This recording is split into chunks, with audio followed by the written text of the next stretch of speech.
प्रिय दर्शकों, कहा जाता है कि स्त्रियों को सृष्टि की रचना करने वाले परम पिता ब्रह्मदेव भी समझ नहीं पाए हैं, तो साधारण मनुष्य की बात ही क्या।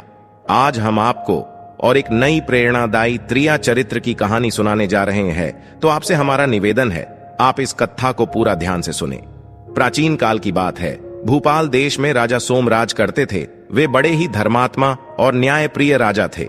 उनके गुरु का नाम ऋषि डूंग था। वे सभी शास्त्र विद्याओं में निपुण थे। उन्होंने कई राजाओं को शिक्षा प्रदान की थी।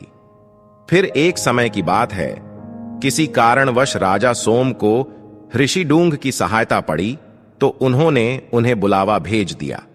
वहीं दूसरी ओर जब राजा का बुलावा गुरुजी को मिला, तो उन्होंने सैनिकों को बोला कि तुम आगे निकल जाओ, मैं कल आ जाऊंगा। ऋषि डूंग एक भिक्षु थे जो हमेशा पैदल चलते थे तथा भिक्षा मांगकर ही अपना जीवन व्यापन करते थे। मित्रों, अपने शिष्य राजा सोम का निमंत्रण मिलते ही ऋषि उनके राजधानी की ओर चल पड़े। तभी चलते चलते उन्हें रास्ते में ही शाम हो गई। संध्या के समय वे एक गांव में जा पहुंचे। वहां पर उन्होंने देखा कि एक किसान अपनी स्त्री के साथ जा रहा था। ऋषि ने उस आदमी से कहा, भाई, मैं एक यात्री हूं, आगे मुझे बहुत दूर राजधानी जाना है, पर रात्रि होने के कारण मैं अब आगे नहीं जा सकता। कृपा करो आज की रात आप मुझे अपने घर में ही आश्रय लेने दो। जैसे ही सुबह हो जाएगी मैं यहां से चला जाऊंगा। ऋषि के इस प्रकार निवेदन करने पर उस किसान ने सोचा, चलो कोई बात नहीं, संध्या समय अतिथि मेरे द्वार पर आए हैं और घर आए, मेहमान को निराश क्यों करें, वैसे भी एक रात की ही तो बात है। इसीलिए उसने सोचा, ऋषि की सेवा भगवान की सेवा कहलाती है। उसने अपनी पत्नी विमला से कहा, आज की रात यह साधु महाराज हमारे अतिथि हैं। तुम इन्हें लेकर घर लौट जाओ और इनके भोजन पानी तथा सोने की व्यवस्था करना। तब तक मैं खेत से चुपके से अफीम लाता हूं, जो कल राजधानी के बाजार में बेचनी है। मित्रों, इतना कहकर वहां से किसान चला गया। इधर उसकी पत्नी विमला साधु को लेकर अपने घर लौट आई और मन ही मन बहुत खुश होने लगी। उसने सोचा कि मैं जल्दी जल्दी साधु को भोजन पानी और सोने की व्यवस्था करके अपने प्रेमी सुनील से मिलने के लिए चली जाऊंगी। उस दिन अमावस की रात होने के कारण आकाश में गहरा अंधेरा छाया हुआ था। मित्रों, किसान की पत्नी साधु को अपने घर वापस लेकर आती है।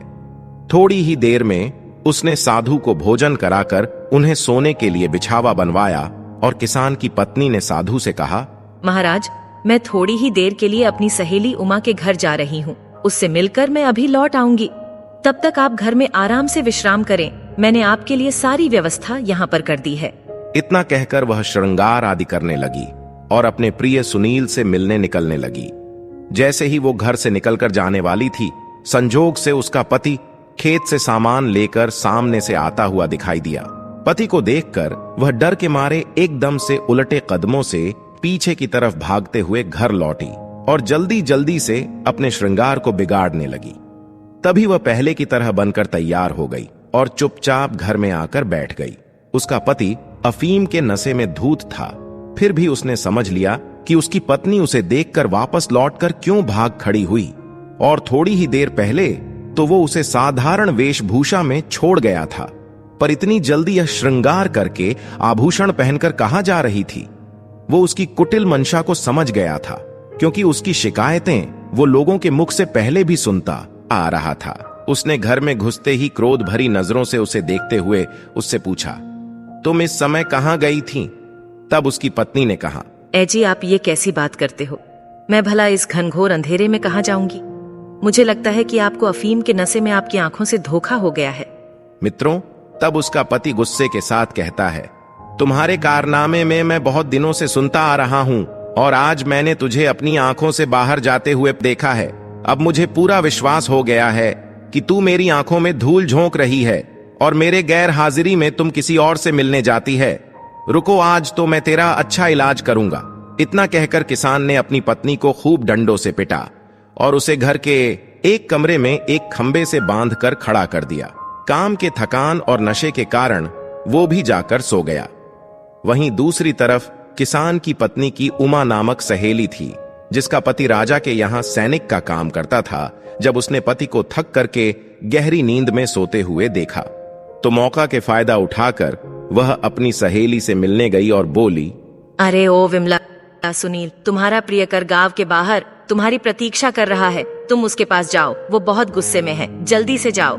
मित्रों, तब उमा विमला से कहने लगी, अरे ओ उमा, बात तो तुम्हारी ठीक है, पर मैं इस समय कठिन बंधन में जकड़ी हुई हूँ, मैं बाहर कैसे जा सकती हूँ? और दूसरी ओर मेरा पापी पति पास में ही पड़ा सो रहा है, अब तू ही बता मैं क्या करूँगी? तब उमा कहने लगी, विमला तू चिंता मत कर, तेरा पति नशे में धूत है, यह सुबह से पहले नहीं जागेगा। मैं एक काम करती हूँ, मैं तेरा बंधन खोलकर तेरी जगह पर मैं खुद बंध कर खड़ी हो जाती हूँ। मित्रों, विमला को उमा की बात अच्छी तरह से समझ में आ गई थी, तभी उन दोनों ने वैसा ही किया। विमला ने अपनी सहेली को अपने स्थान पर बांधकर खड़ा कर दिया और स्वयं अपने मित्र के पास चली गई। फिर थोड़ी देर बाद किसान को अपने किए पर पछतावा होने के कारण उसकी नींद टूटी और वह जागकर अपनी पत्नी के पास जाकर कहता है, ये विमला, अगर आज के बाद तू बाहर जाना छोड़ देगी और मुझसे जबान लड़ाना छोड़ देगी तो मैं अभी तेरा बंधन खोल सकता हूं। मुझे अपने किए पर पछतावा हो रहा है। मित्रों, पर उस बेचारे किसान को क्या मालूम था कि जिससे वह बंधन खोलने की बात कर रहा है वह उसकी पत्नी नहीं बल्कि उसकी कुलटा सहेली उमा है। तभी आवाज को पहचाना जाने के डर के कारण उमा ने उसकी बात का कोई जवाब नहीं दिया। किसान ने फिर वही बात दोहराई, वह फिर भी कुछ नहीं बोली। उसको निरुत्तर देखकर फिर से किसान का गुस्सा सर के ऊपर चढ़ा। अपनी पत्नी से प्रेम पूर्वक बातें करने बावजूद भी उसका कोई प्रति उत्तर न देखते हुए वह गुस्से के मारे आंख बबूला हो गया और उसने गुस्से में एक धारदार चाकू को उसकी तरफ फेंक कर दे मारा। तभी अचानक से उसकी नाक कट गई और वह उसे भला बुरा कहता हुआ फिर से जाकर सो गया। इधर वो साधु सारी कहानी अपने आंखों से देख रहा था। उधर काफी देर के बाद जब किसान की पत्नी विमला लौटकर वापस घर आई और उसने पूछा, अजी सहेली उमा, तू ठीक तो है? मेरे जाने के बाद ये पापी जाग तो नहीं गया? तब रोते हुए उमा बोली, बहन तू मेरा बंधन खोल, तेरे पति ने तो धोखे से मेरी नाक ही काट डाली है, ये बहुत दुष्ट है, इसे छोड़कर कहीं भाग जा। उमा की ऐसी बातें सुन विमला ने अपनी सहेली उमा का बंधन खोला और उसे उसके घर भेज दिया। कटी हुई नाक लेकर उमा अपने घर पहुंची और चुपचाप चारपाई पर लेट गई। मित्रों, इधर प्रातः काल में मुर्गे के बांग से किसान फिर नींद से उठा और अपनी पत्नी विमला से बोला, हे दुष्ट स्त्री, अब तू कुछ बोलती है या नहीं, या फिर अब की बार तेरे कान भी काट दूं? किसान की पत्नी विमला जोर से चीखती चिल्लाती हुई बोली, अरे मूर्ख, तुझ पर धिक्कार है। मुझ जैसी पतिव्रता का नाक काटने वाला और मुझे बदनाम करने वाला इस दुनिया में भला कौन हो सकता है? इस प्रकार से ढोंग रचती हुई किसान की पत्नी कहने लगी, हे देवी देवताओं, यदि आप देख रहे हो, हे सूर्य चंद्रमा अग्नि और धर्म, यदि तुम्हारी नजरों में मैं पवित्र हूँ, मेरे मन में दूसरे पुरुष की इच्छा नहीं है, और अगर मैं एक सत्यवादी चरित्रवान पतिव्रता हूँ, तो भगवान मेरी नाक को पहले की तरह फिर से सुंदर बना दो। यदि मेरे मन में पराये पुरुष का झूठा चिंतन भी हो तो आप मुझे जलाकर भस्म कर दो। इतना कहकर वह दुष्ट स्त्री फिर से अपने पति से बोली, हे मूर्ख नीच आदमी, तुम्हारा मेरा पति होने पर धिक्कार है। देख लो, मेरे सच्चाई की शक्ति से मेरी नाक फिर से ठीक हो गई है। मित्रों, पत्नी की बात सुनकर किसान अपनी पत्नी की ओर बढ़ा और पत्नी की नाक देखने लगा। तब वह आश्चर्यचकित होकर एकदम से सर पकड़कर नीचे बैठ गया। उसने देखा कि पत्नी की नाक पहले की तरह है, जबकि जमीन पर देखा तो बहुत सारा रक्त पड़ा था। वह एकदम से भयभीत होता है। डर के मारे उसने अपनी पत्नी का बंधन खोल दिया और उसे चारपाई पर बैठाकर नाना भाग से उससे क्षमा याचना मांगने लगा। वह इसे चमत्कार समझकर अपनी पत्नी विमला को देवी समझने लगा, परंतु इस रहस्य की बात तो वो साधु भली भांति समझ रहा था, जो कि उस रात किसान के घर में रुका हुआ था। वह साधु पूरी रात जागकर उनका यही तमाशा देख रहा था। सुबह होते ही बोला, धन्य है स्त्री तेरी चरित्र की लीला। मित्रों, ये सब सोचते सोचते साधु की रात बड़ी ही मुश्किल से कट पाई थी। वहीं दूसरी ओर उमा की रात ये सोचते सोचते कट गई कि सुबह अब मैं अपने पति को क्या जवाब दूंगी, कौन सा नाटक करूंगी जिस कारण से मेरी नाक कटने का पता लगे। तो जब यह सब सोच ही रही थी कि इतने में उसका पति उद्धव जो कि वह एक सैनिक था। वह अपने काम के लिए राजा के महल में जाने वाला था। वह तैयार होकर अपनी पत्नी से राजसी तलवार और कटार मांगने लगा, जो कि उसने पूर्व दिन के संध्या समय उसे दे दिया था। तभी उमा ने चिल्लाते हुए कहा, मैं बस घर की नौकरानी बन गई हूँ। जब भी साहब घर पर आते हैं बस अपने आदेश झाड़ने का काम करते हैं। कभी पत्नी की ओर ध्यान दिया भी है? बस अपने नालायक दोस्तों के साथ दिन भर घूमते हो।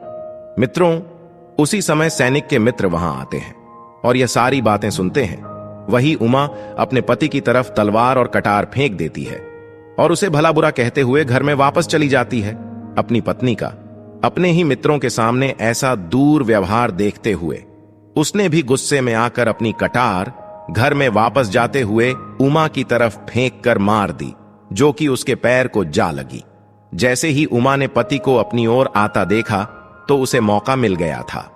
तभी वह अपनी नाक पकड़कर चिल्लाते हुई घर से बाहर आकर कहने लगी, बचाओ बचाओ, मेरे पति ने मेरी नाक काट डाली है।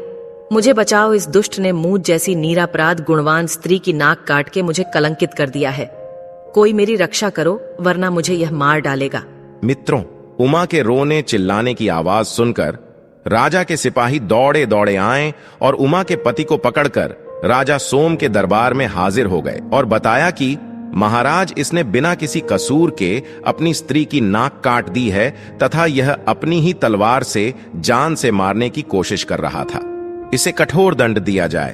तभी राजा ने अपने सैनिक से पूछा, बताओ, तुम्हारी स्त्री ने क्या अपराध किया था जो तुमने उसकी नाक काट दी? क्या वो किसी पराये पुरुष को चाहती थी? क्या वो किसी परदेसी के साथ बातचीत कर रही थी?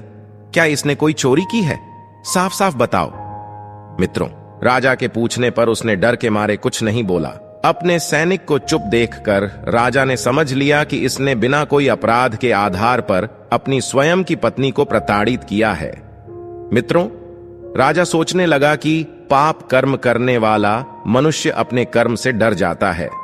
उसके चेहरे का रंग और आवाज बदल जाती है। वह नजर मिलाकर बात नहीं कर सकता। जिसके चेहरे का रंग फीका पड़ गया हो, मस्तक पर पसीना आता हो, जिसके चलते हुए पैर लड़खड़ाते हो, जो भरी हुई आवाज में कांपता हुआ बोल रहा हो, जो नजर झुकाकर बात करता हो, ये दोषी होने के लक्षण होते हैं। राजा ने अपने दरबार में सैनिक को दोषी पाकर उसे सूली पर चढ़ाने का आदेश दे दिया। राजा के अन्य सिपाही बेचारे निर्दोष सैनिक को ही सूली पर चढ़ाने के लिए ले जाने लगे। उसी समय साधु महाराज अपने शिष्य राजा के दरबार में आ जाते हैं। राजा उन्हें प्रणाम करते हुए अपने गुरु को आसन पर बिठाते हैं। जब साधु ने उस स्त्री की ओर नजर घुमाई, तब उन्हें वह रात का सारा घटनाक्रम उनके सामने आ गया और अपने राजा से कहा, हे राजन, यह एक त्रिया चरित्र की घटना है जिसके बारे में मैंने तुम्हें बताया था। किसी भी स्त्री के मामले में जल्दीबाजी में निर्णय नहीं लेना चाहिए। हे राजन, यहां अन्याय हो रहा है। यह सैनिक बिल्कुल निर्दोष है। इसकी कुलटा स्त्री ने इसे जाल में फंसाया है। तभी साधु महाराज ने किसान के घर की रात वाली पूरी घटना राजा को सुना दी। तब राजा ने गुरु की बात सुनकर तुरंत किसान को बुलाया और नाक काटने वाली बात पूछी तो उसने राजा को सारी सच्चाई बता दी। तभी राजा ने किसान की पत्नी विमला को राज दरबार में बुलाया। मित्रों, जब वह दोनों कुलटा स्त्रियां राज दरबार में उपस्थित हुई, तब उन्होंने देखा कि वह साधु राजा के पास बैठा है जिसने रात का किया कराया चुपके से देखा था, और उन दोनों के पति भी राज दरबार में मौजूद है। तब जाकर उन्होंने अपने गुनाहों को कबूल किया। फिर राजा ने किसान और सैनिक दोनों की पत्नियां विमला और उमा के नाक कान कटवाने का आदेश जारी कर दिया तथा राजा ने उन दोनों को राज्य से बाहर निकाल दिया, यह कहकर कि इस राज्य में सभी को मान सम्मान से रहना चाहिए। वही उन दोनों के प्रमियों को पराई स्त्रियों के साथ संबद्ध रखने के कारण कारावास में भेज दिया। और फिर से राजा ने सैनिक को अपना पद वापस देकर सम्मान के साथ काम पर रख लिया। तो दोस्तों, इस प्रकार से हम जान सकते हैं कि कुलटा स्त्रियां अपने पाप को छिपाने के लिए क्या क्या नहीं करती हैं। स्त्रियों को अपने लालच और काम वासना के आगे कुछ भी दिखाई नहीं देता है। इसीलिए ऐसी दुष्ट स्त्रियों से सावधान रहना चाहिए और कभी भी उन पर भरोसा नहीं करना चाहिए।